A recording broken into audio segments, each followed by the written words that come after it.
Sumainyo po ang kapayapaan ng ating Panginoong Hesukristo.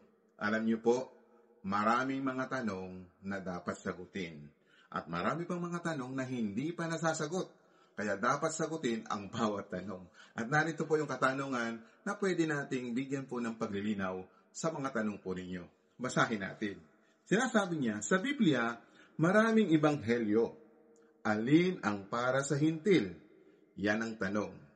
Alam niyo po, ang ebanghelyo ng Diyos ay isa lang na dinala ni Hesukristo dito sa mundo para ipangaral sa buong sanlibutan, sa buong mundo, sa lahat ng tao.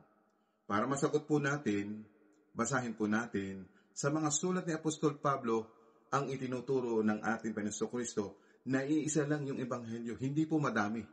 Basahin po natin sa mga sulat ni Pablo, Galatia, Kabanata 1, talata 6 hanggang 7. Ito ang sinasabi niya sa kanyang mga sulat. Basahin natin.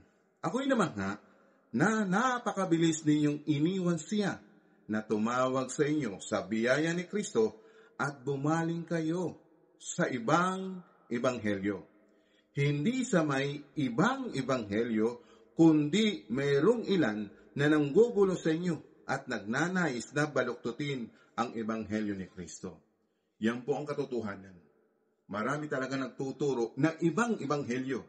Pero iisa po yung ebanghelyo na itinuturo ni Kristo. Yan po ang dapat nating malaman. Hindi po marami at huwag po tayo mag-isip na meron pang bukod ang ebanghelyo para sa mga hintil. Iisa po ang ebanghelyo. Hudyo ka man o hindi hudyo, para sa lahat po. Yung sinasabi ni Kristo patungkol sa ebanghelyo ng kaligtasan ng ating mga kaluluwa.